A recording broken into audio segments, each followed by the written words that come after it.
Welcome to Ayurveda and Spirituality with your host, Alakananda Ma, a renowned Ayurvedic expert and a graduate of a top London medical school. She is the principal of Alundi Ayurveda Gurukula, a unique apprenticeship-style school in Boulder, Colorado. She is a spiritual mother, teacher, flower essence maker, and storyteller. Join us as we uncover the timeless principles of Ayurveda, discover practical tips for enhancing vitality, and explore the deeper dimensions of spirituality that intertwine with the ancient science of life.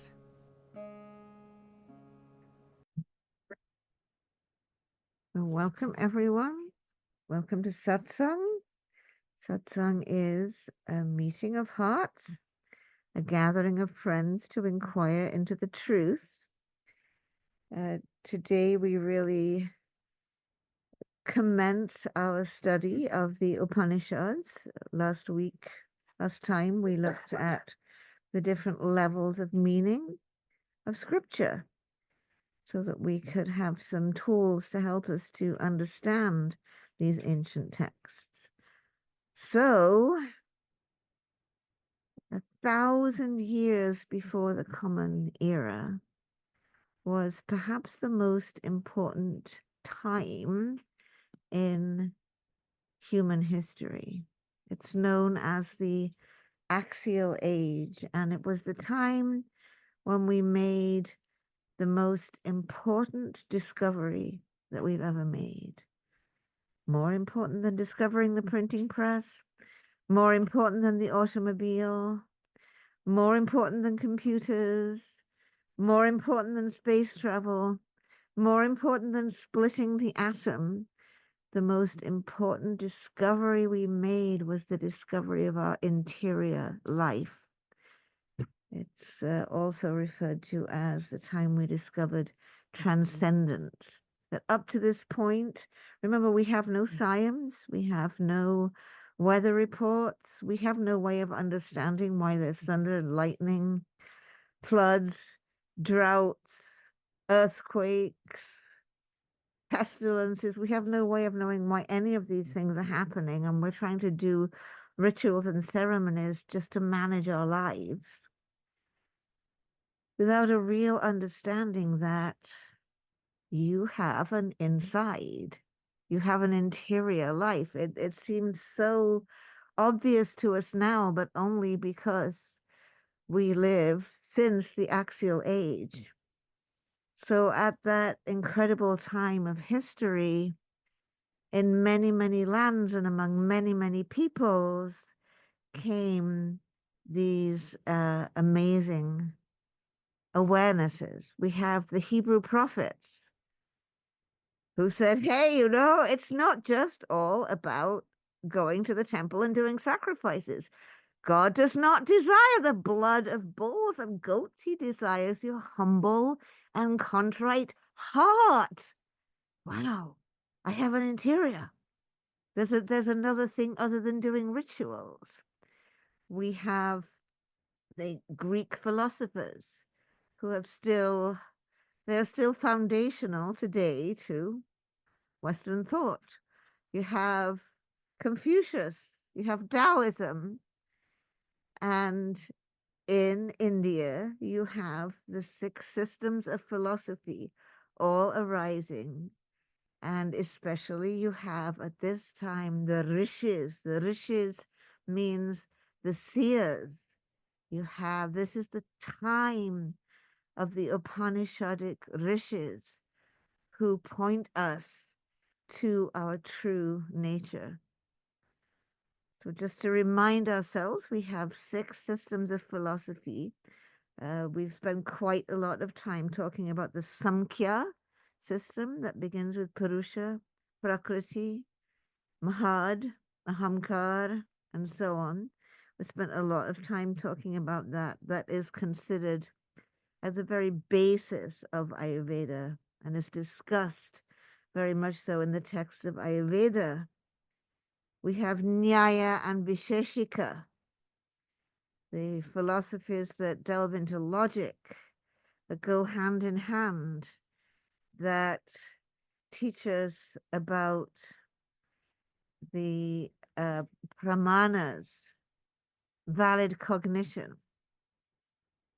and also teach us about the 9 causative factors, which we discuss quite often, the 5 elements, uh, and then Atma, Manas, color and dig, time and direction, the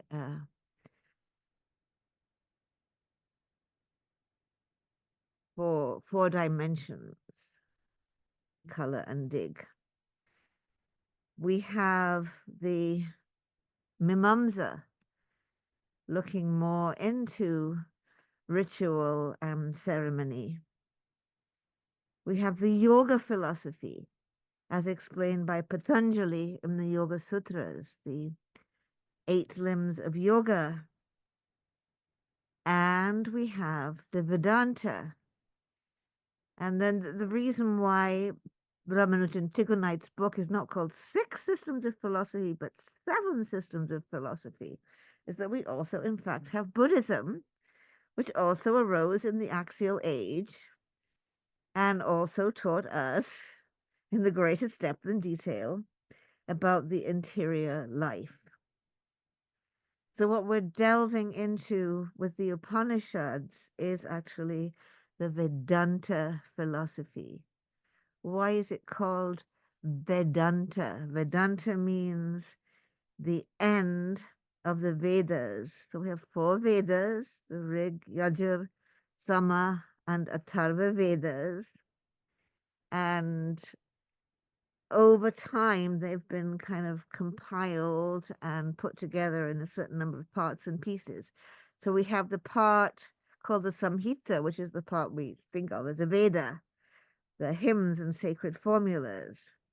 Each Veda also has Brahmanas, which are more prose and more liturgical oriented. And then along with the Brahmanas, there are the Aranyakas, esoteric teachings for the Aranyaka, for the forest, for the people that live in the forest. And we have the Upanishad. So it's because the Upanishads are the last word of the Vedas. That's why this philosophy has got the name Vedanta. But it's become just a foundation of the Indian spirituality, the teachings of the Vedanta. We have the Upanishads themselves, and then just as we see with the Ayurvedic texts, we looked how we have the Brihadtrayi, Charak, Sushrut, Vagbat, and then we have the Lagutrayi, Madhav Nidan, and Shankara Samhita, and Bhav Prakash. Those are the actual texts, but then we see how they all have commentaries. We looked at a whole list of commentators. Same way, they're the Upanishads themselves, and then there are commentaries upon commentaries. You see the same thing with the Torah and the Talmud. What you have the verse from the Torah in the middle of the page, and then you have like circles of layers of commentaries and commentaries on commentaries, and that's what makes up the Talmud, is the commentaries and the commentaries on the commentaries. And Swami Paramananda, who used to teach this exact topic in satsang here, came in and showed us his book, which looks a lot like the Talmud, with the verse from the Upanishads in Sanskrit in the middle, and then the commentaries and the commentaries on the commentaries and the commentaries on the commentaries on the commentaries. Circular? Yeah, it is kind of circular, right? Because you have something in the middle and then something around it and then something else around that. Yes, it's very interesting because you're circling out to, but as we get further and further out into commentaries on the Upanishads, it does start to get more and more intellectual. Swami explained to us how there are really two different veins within Vedanta. That which gets very, very intellectual, and that which stays very, very experiential and continues the real function of the Upanishads, which is pointing us to that aha moment. So we all enjoy having dry intellectual commentaries, and as a lot of these medieval things are written in the age of Pisces on a 4 ages model, it gets into the how many angels can balance on the point of a needle kind of thing. Does it really help?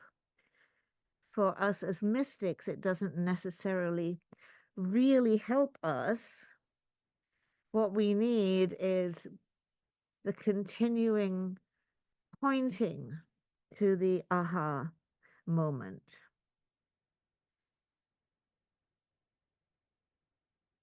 So, what are some of the understandings of Vedanta and of the Upanishads? We use some language that is not the same as the language that we use in Samkhya. So, in Samkhya, we're familiar with the language of Purusha and Prakriti, could be almost considered as a dualistic system. In the Vedanta, we're starting to use different words. We use the word Brahman, Brahman, as in our herb, Brahmi, which is something that's meant to help us realize Brahman. Brahman really means Brahm is the widely extended. It's a very interesting thing. Anytime, like when we went to Nepal, and when you come back to India from Nepal, you're like, oh, we just got back to the Brahm, the widely extended, where every little orphan boy will get himself a rag and go clean the train compartment. And if he's able to save up some money, then the next thing he'll do is get himself a shoe shine business, and he'll keep expanding. Everything keeps expanding. Look how big the population is in India. Everything keeps expanding. To me, that's part of that Brahm, that just ever widely expanding. So the Brahman is that which fills the entire universe. But the Brahman is not just the universe. It states that very, very clearly in the Vedas. The Brahman is that which can fill the entire universe with only a quarter of its being. And that's something very important that was also explained to me in Catholic theology by my Catholic theology teacher, the difference between pantheism and panentheism. Pantheism means if you add up everything there is, you've got God. Panentheism means God or Brahman or that or Som or whatever you want to call it. That is in everything. Ein Sof. That is in everything. But if you put everything together, you haven't captured that. And that's one of the important chants that we're going to learn. Om Purnamadaha Purnamidam Purnat Purnamudachyate Purnasya Purnamadaya Purnameva Vashishyate. To use my own translation. This is perfect. Purnamadaha. That is perfect. From perfect flows. All the perfection of this entire universe flows from the perfection of that, take from perfect, perfect. You take away the entire fullness of the whole phenomenal world, not just the earth world, all the universes, all the galaxies. If you take it all away, Purnameva Vashishyate, what remains is perfection. What remains is complete fullness. If you subtract everything that exists, you haven't done anything to that. So this is like a supreme philosophy, a highest philosophy. So Brahman is that which is the nature of the entire universe. And that's not what Brahman is. That's what the universe is. Another thing there's a few things that are extremely important for us to understand if we grew up in Western philosophy, and especially if we grew up within Christianity. Judaism's like a bit different because there is Kabbalah, and if you got infused with the tradition of Kabbalah, it kind of ties into Vedanta in its own way. But if you grew up in a Christian tradition, then God makes the universe out of nothing. That's actually in Kabbalah too. In fact, Rabbi Nachman says, God pulls away the hem of his robe to create a void, and that's where everything comes into existence. The universe is created ex nihilo, out of nothing. This is not the case in this philosophy. Brahman is the material cause of the universe. The entire universe is spun on the warp and weft of Brahman. And that changes everything. Remember studying with the Jesuit Father Francis at Krista Premaseva Ashram, and he was lecturing everyone, mostly nuns, and he said, look, you have your Christian spectacles with which you see the world. Take them off. Take off your Christian spectacles of a universe created ex nihilo. You're going to end up with bifocals. So bifocals are old-fashioned now because we have progressives. But you're going to need to end up being able to see the universe in two completely different ways. Because in the end, what happens when the universe is created out of nothing is we can trash it because it's not that important. What happens when the universe is spun on the warp and weft of Brahman is completely different. How can you trash anything? You're trashing Brahman. But now Brahman is the material cause of the universe. It's a completely different way of seeing the world and life. So in the Christian scholastic theology, you have divine nature, you have human nature, and you have nature. That's why they don't believe animals. They don't believe there's kitty heaven. We all know there's kitty heaven. Come on. They don't believe there's kitty heaven because kitties don't have human nature.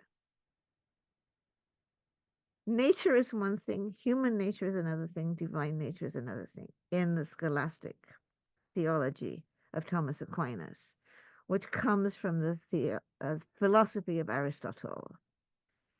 Here, there's only one nature of everything, and that is Brahman. The cockroach is Brahman, the cow is Brahman, you are Brahman, the ant is Brahman, the grass is Brahman. Everything is one. Everything's one taste. Everything is one nature, which is Brahman. Brahman is the ground of being. That's how Bede Griffiths, our Christian teacher, would teach it. Brahman is the ground of being. That was word that came into Christian theology in the 60s, when people started wanting to break away from the scholastic theology and to see God not as the old man with a beard up in the sky, as he's been represented in so much art, but as the ground of being. Brahman really is the ground of being. There isn't anything. Brahman is the one without a second, meaning there is no second. There isn't anything else. There simply is only Brahman. Nothing else exists.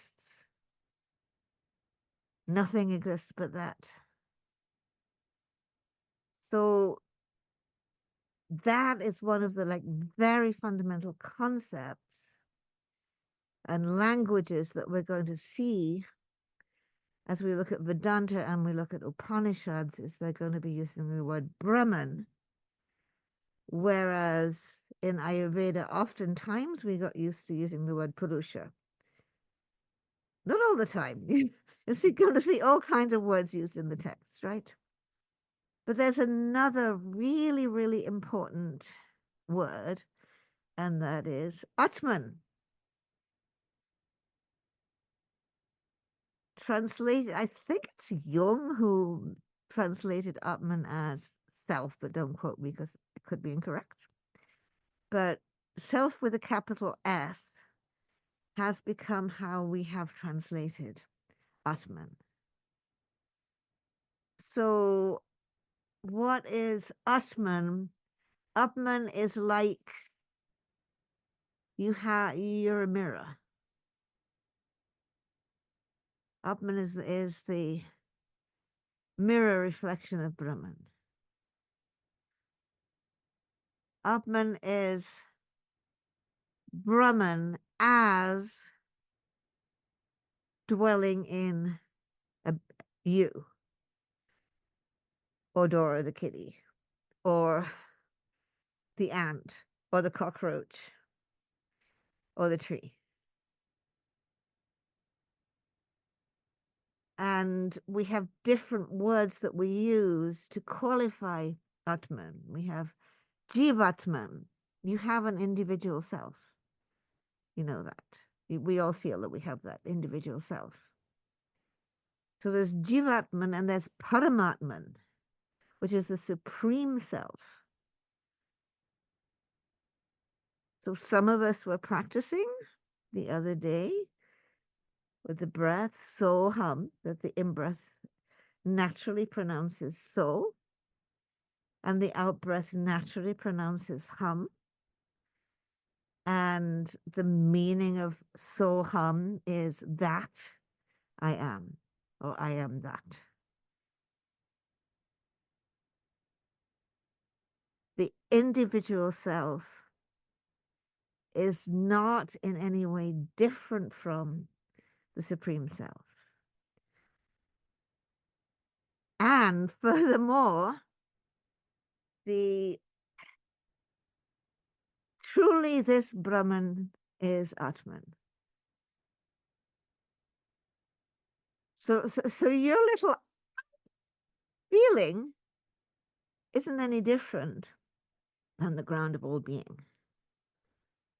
Don't worry, because as we read the Upanishads, they'll unfold this for us more and more. Now we're just trying to lay down some concepts and appreciate some vocabulary, but they'll keep pointing us again and again to this understanding that none of it is separate, because Brahman is the one without a second. There isn't anything else. There isn't anything except Brahman. So your little feeling of I, your ahamkar, relates to your jivatman, which isn't separate from the Supreme Self, which is essentially the same as Brahman, just in a different pose. For those of you that grew up Christian, you might have an inkling of this if you studied any Trinitarian theology. because you might have heard that the Father, the Son, and the Holy Spirit are not actually different from each other. They're just like different poses of that. Brahman, the ground of all being, is so vast. I mean, if we just try to contemplate the universe, our mind can't do it. Not where the wheeling systems darken and our benumbed conceiving soars. The drift of pinions would ye hearken beats at your own clay-shuttered doors, as Francis Thompson says. It's a little more cozy with the idea of Atman. And as things develop along, and as we work through the Upanishads, we'll start to see where also the idea of God comes in, which is fun because that's brings in relationship. You can't really have a relationship with the ground of all being. So that's the fun part of having a God, because then we get to have bhakti, we got to have devotion, we got to have a relationship.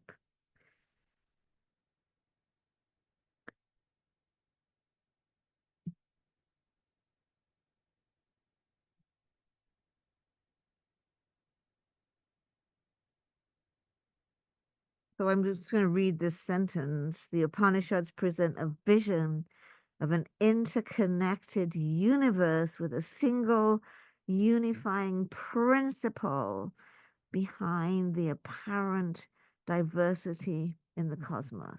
And that is that single unifying principle is Brahman. Brahman resides in the Atman, the unchanging core of each individual. So these are like the key words and key concepts that we're going to be employing. Brahman, Atman, and then within Atman, Jivatman, the individual self, and Paramatman, the supreme self.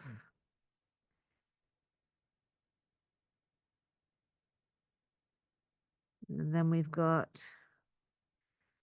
the Upanishads themselves.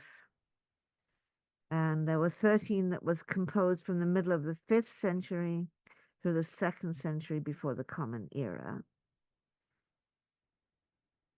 The most important ones are the Brihadaranyaka and the Chandogya Upanishads, but we're going to follow a traditional method whereby we start with the shorter and very distilled Upanishads. We start with Isha Upanishad.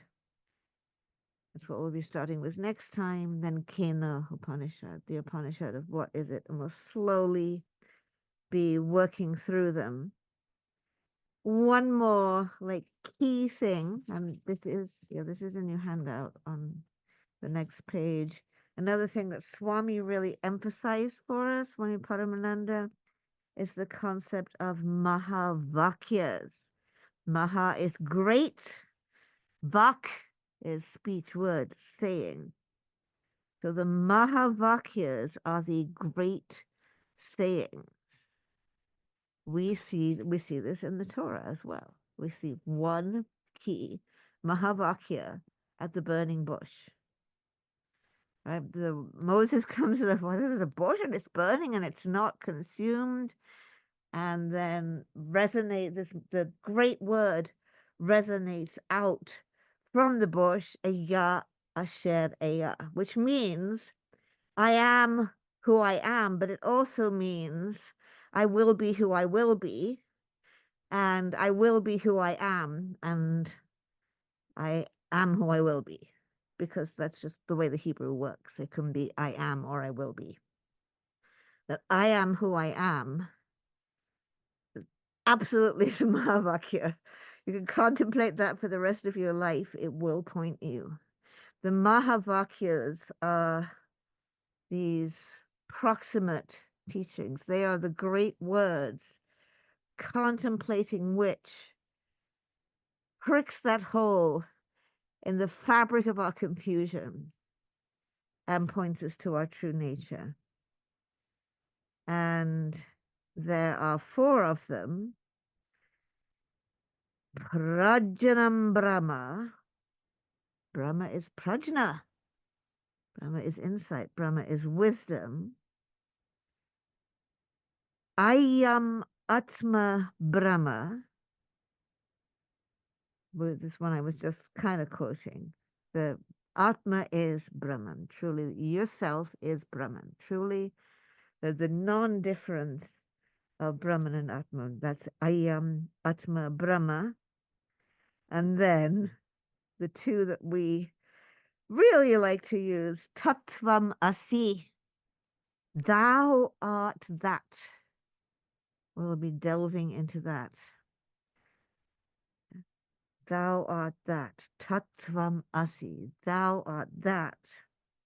And the great proclamation, Aham Brahmasmi. I am Brahman. So these mahavakyas are not any different than the Hebrew mahavakya, Aya, Asher, Aya, all saying the same thing. We also have the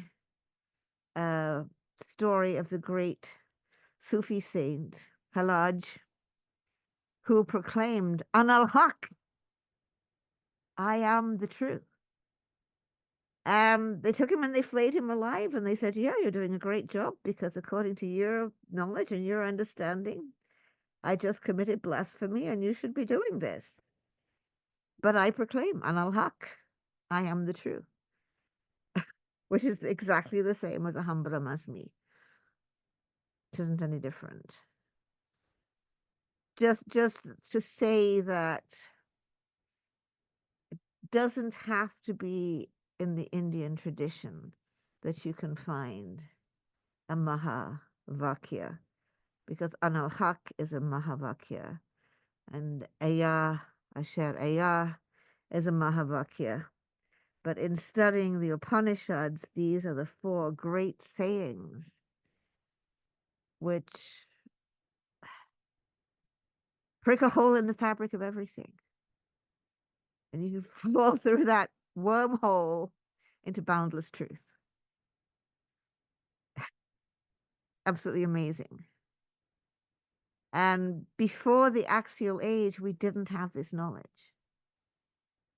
Now we have this knowledge to such an extent, and so many books have been written about this knowledge, and so many commentaries, and so much blah blah. Be careful of the blah blah. There have been many thousands of people that have come through this ashram in the years that we've been here, right? In the 35 years that we've been here, 34 years. And a lot of people will come through, guys especially, sorry guys, but guys especially, they come, they sit down and they blab, blab, blab, blab, blab about all the books they've read. And you're like, yeah, very nice. It hasn't done them any good, because it just added to their I, me, mineness of I know all this stuff. That's not the point. The point is not the point is not reading so many books or getting all this knowledge or writing all this commentaries or doing all this stuff. The point is allowing one of these mahavakyas to penetrate us and turn our being inside out and change everything. That is the point, and that is the journey that we'll be taking together as we do study the Upanishads. Are there any questions?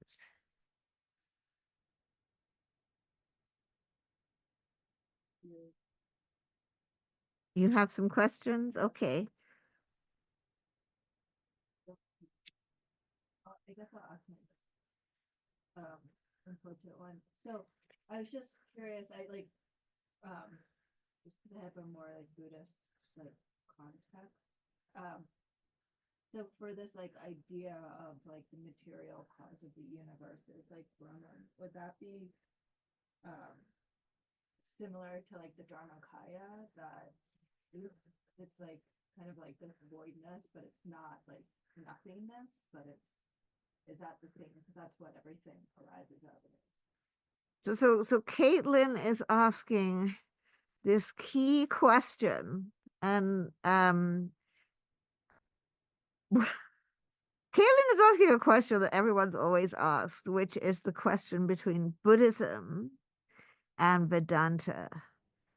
And can we parallel them, or can we not parallel them? So the that's already a big question, because sometimes we would say that each universe of discourse is complete in itself, and you should not try to draw parallels. Each one is right. Buddhism is right, it's true. If you not only study but practice Buddhism, you will attain. Vedanta is right, it's true. If you study it, you practice it, you'll attain. Kabbalah is right, it's true. If you study it, you practice it, you'll attain. Christianity, in its interior mystical sense, is right, it's true. If you study it, you'll attain. Sufism is right, it's true. If you study it, you'll attain. And so on for all the other great traditions. So in one sense, I would say, let's not do that. And on the other sense, is there a parallel between the sense of Dharmakaya, that which pervades everything, and Brahman? The difference is the Purnam and the Shunyata. So the difference is Purnamadaha Purnamidam Purnameva Vishishyate, that everything is full in terms of Vedanta, and that everything is empty. We literally have emptiness here, emptiness there. In the Zen Patriarch song, it's translated like that. So what is the difference between the fullness and the emptiness? Is it the same? Is it different? Sometimes the emptiness can be very scary to us if we take it as a nihilistic nothingness emptiness, but it isn't. The shunyata is the void that is full of consciousness, which is the Dharmakaya. So in that sense, the fullness and the emptiness are completely not different from each other. Like in the Heart Sutra, it's like form is emptiness. Yes, I was just kind of going to that. Rupa shunyata, shunyata rupa. Form is emptiness, emptiness is form. Emptiness is the same as form is the same as emptiness itself. So you can play around with that. There's also the point, is there a self or is there a not self? In Buddhism, there's anatta or anatman. There's not one of the fundamental teachings is that not self, right? There's anitya, anatta, and dukkha in the Pali. Everything is impermanent. Everything is empty of any real nature, and everything is pervaded with suffering. But what are we talking about? That which is anitya, anatta, and dukkha is the world that we experience when we live within our obscurations. So I actually heard on a movie, I didn't hear him say this in person, but I heard on a movie the Dalai Lama talking to the yogis, and he said, look, Atman is your business and Anatman is our business. Let's not fight over it. But in Flight of the Garuda, it actually says that which we call the Dzogchen, that which we call the great perfection, others call Mahamudra, the great seal, and the yogis call Atman. I was like, yes. So the point is, well, if you want to button it up, and I'm not saying you are trying to button it up, but anything that we can button up is wrong. Because the whole point is the mind cannot know its source. Can we Yeah, that's good, call 'cause that I a was day just- on? Is there any more really? That was a really, really important question. I found it interesting because like that like separation that you were speaking of in Christianity, like I really feel that like we're separate from nature, and that doesn't feel true to me. And so like to have, and also that's what for me the felt sense of understanding, the three kayas in Buddhism. It's like I'm not separate. Everything is, like there's like Yeah.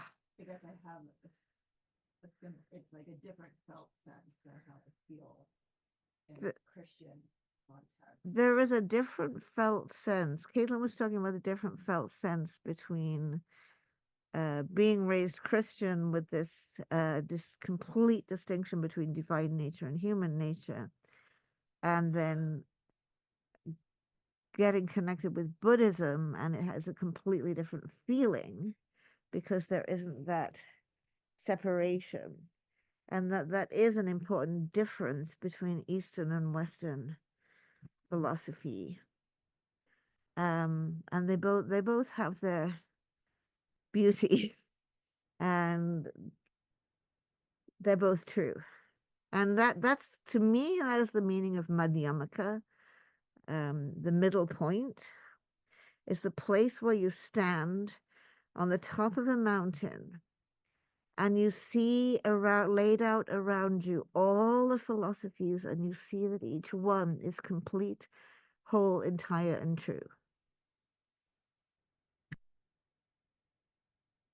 I think that's a very, very important place to stand, where we can appreciate the truth and beauty of each one, and also remember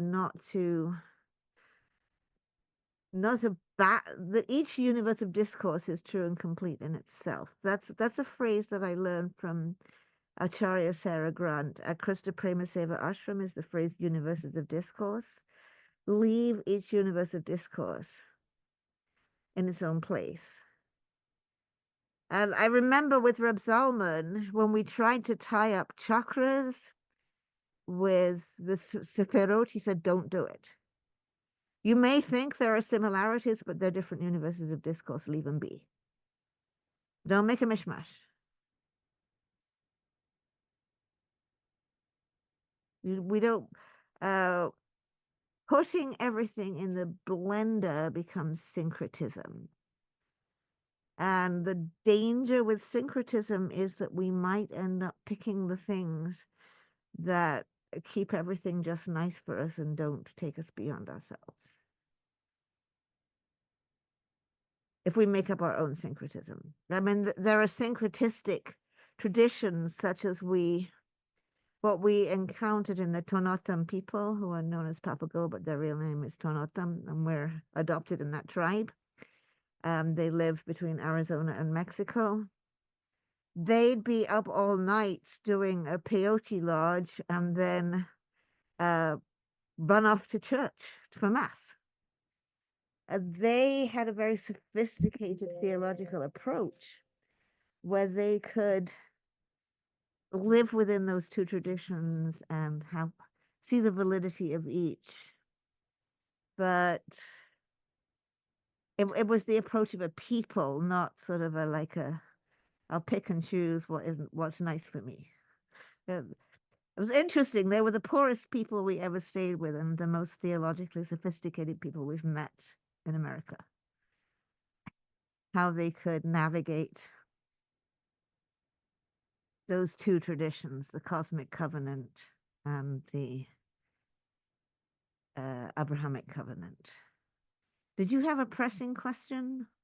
So let's conclude for now. I just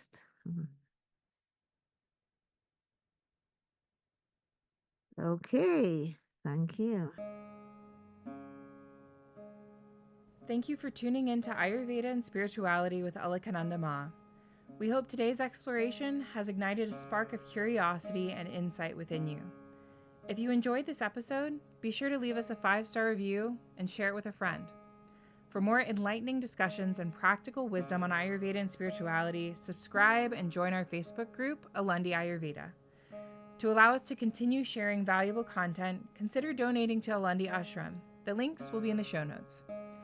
Until next time, may you walk the path of Ayurveda with grace and embrace the light of spiritual wisdom in your journey. Traya